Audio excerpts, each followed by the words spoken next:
Hey guys, what's up? Welcome to another video of Body Soldier, your online fitness friend.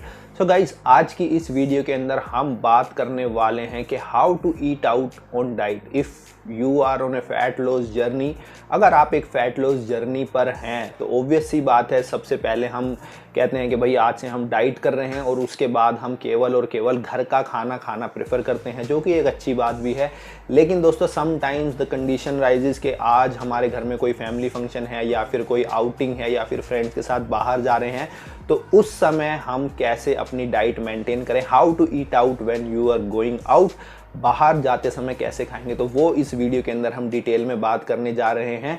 चलिए दोस्तों video को start करते हैं, सारी चीज़ डिटेल में डिस्कस करते हैं। तो दोस्तों जैसे कि आपको मैं पहले भी बता चुका हूँ, या हम जानते हैं कि अगर हम एक अपनी फ़ैट लॉस जर्नी में हैं तो सबसे पहले हमें अपनी कैलोरी डेफिसिट क्रिएट करनी पड़ेगी, अपनी मेंटेनेंस कैलोरी से थोड़ा सा कम खाना पड़ेगा। ठीक है, अगर ये हमें काम करना है तो ऑब्वियस सी बात है हमें अपनी डाइट को क्वांटिफाई करना पड़ेगा, हमें मेज़र करना पड़ेगा जो भी चीज़ हम खा रहे हैं। अब खाने को मेज़र करने के लिए उसको क्वांटिफाई करना ज़रूरी है। क्वांटिफाई करने के लिए चाहिए आपको फूड मेजरिंग स्केल, क्योंकि आप अपना डेफिसिट अपने फूड मेजरिंग स्केल के माध्यम से ही कर सकते हैं। लेकिन दोस्तों जब आप बाहर जा रहे हैं तो अपना मेजरिंग स्केल तो लेकर के नहीं जा सकते।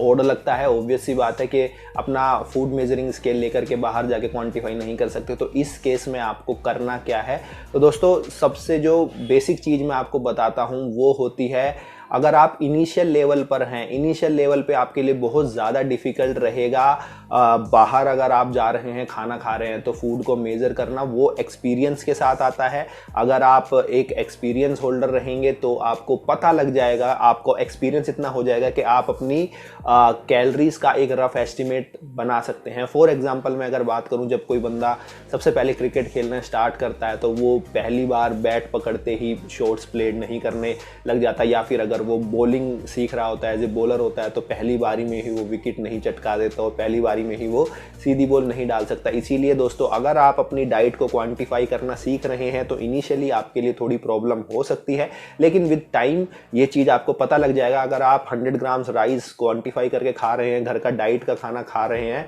तो आप अगर कभी बाहर भी जाएंगे तो आपको एक रफ एस्टिमेट लग जाएगा कि हाँ यार मेरी प्लेट में अराउंड 100 ग्राम्स राइस आ चुके हैं, मुझे इससे ज़्यादा नहीं करना। अब दोस्तों यहाँ पर मैं एक सिंपल बात आपको बता देता हूँ, वो ये है कि बिना क्वांटिफाई करे खाने को सीखने के लिए आपको पहले सीखना होगा क्वांटिफाई करके कैसा खाना है। अगर आपको ये क्वांटिफाई करके खाना आ जाएगा तो आप बाहर निकल कर भी अच्छे से अपना एक रफ एस्टिमेट ले सकते हैं। पहली चीज़ तो ये है। फॉर एग्जांपल आप सपोज करिए आपने रॉ राइस मेज़र किए 100 ग्राम्स, ठीक है। उसके बाद जब वो राइस पक जाते हैं तो आपको फिर से उसे मेज़र करना है।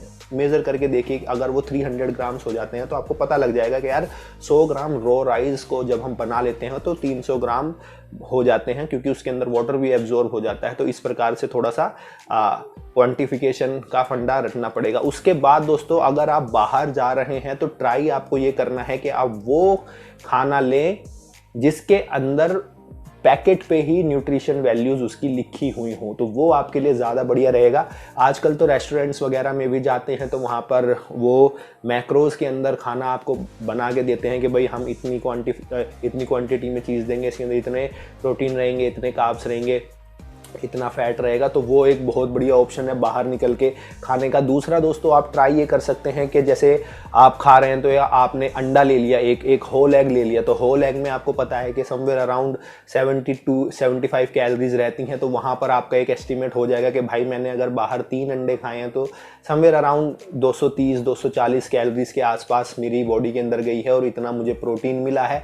उसके साथ साथ दोस्तों आप फ्रूट्स ले सकते हैं। जैसे मान लो एक आपने मीडियम साइज़ एप्पल ले लिया, तो आपको एप्पल के मैक्रोज आप एस्टिमेट कर सकते हैं कि भाई एक मीडियम साइज़ एप्पल के अंदर इतनी कैलोरीज रहती हैं। तो वो आपको एक आइडिया लग जाएगा कि हाँ भाई मैंने इतनी कैलोरीज बाहर कंज्यूम करी है और ये मेरी रेंज रहने वाली है। तो इस प्रकार से आप आइडिया लगा सकते हैं कि बाहर अगर आप निकल रहे हैं तो कैसे आपको खाना है।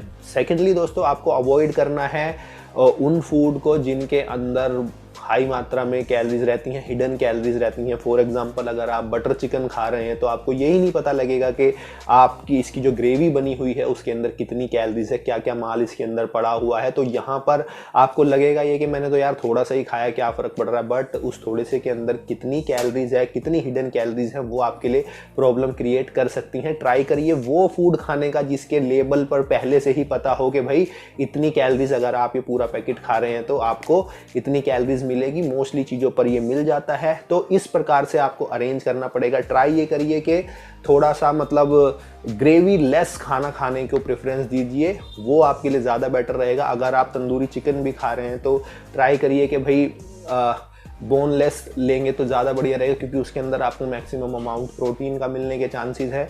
तो इस प्रकार से आपको सीखना पड़ेगा, खेलना पड़ेगा, तब जाकर आप बाहर बिना गिल्ट के अपनी फैमिली फंक्शन एंजॉय कर सकते हैं, दोस्तों के साथ खाना पीना एंजॉय कर सकते हैं। तो ये तरीके रहने वाले हैं। इसके साथ साथ दोस्तों ड्रिंक्स की बात करें तो आप प्रेफर ये करिए कि आप शुगर फ्री डाइट कोक लीजिए, क्योंकि वो 0 कैलोरी ड्रिंक रहती है, टेस्ट भी ऑलमोस्ट सिमिलर ही रहता है। थोड़े दिन पियोगे तो आपको आदत पड़ जाएगी। मैं प्रेफर तो यही करता हूँ। कोल्ड ड्रिंक तो मैंने छोड़ ही दी है बिल्कुल, बस अब डाइट कोक ही लेता हूँ कहीं बाहर जाता हूँ। तो ये हेल्दी ऑप्शंस है, ये बढ़िया ऑप्शंस है, ये ऐसी चीज़ें हैं जिनको करने से आप गिल्ट फ्री खाना बाहर खा सकते हैं और अपनी डाइट पे भी कंटिन्यू कर सकते हैं। तो आई होप दोस्तों ये इन्फॉर्मेटिव वीडियो आपको पसंद आई होगी। वीडियो अगर आपको पसंद आई तो वीडियो को थम्स अप देना, चैनल पर पहली बार आए तो चैनल को सब्सक्राइब कर लेना, अपना प्यार देना, कोई सजेशन हो तो सजेशन जरूर देना। मिलते हैं आपसे अगली वीडियो में, बाय बाय।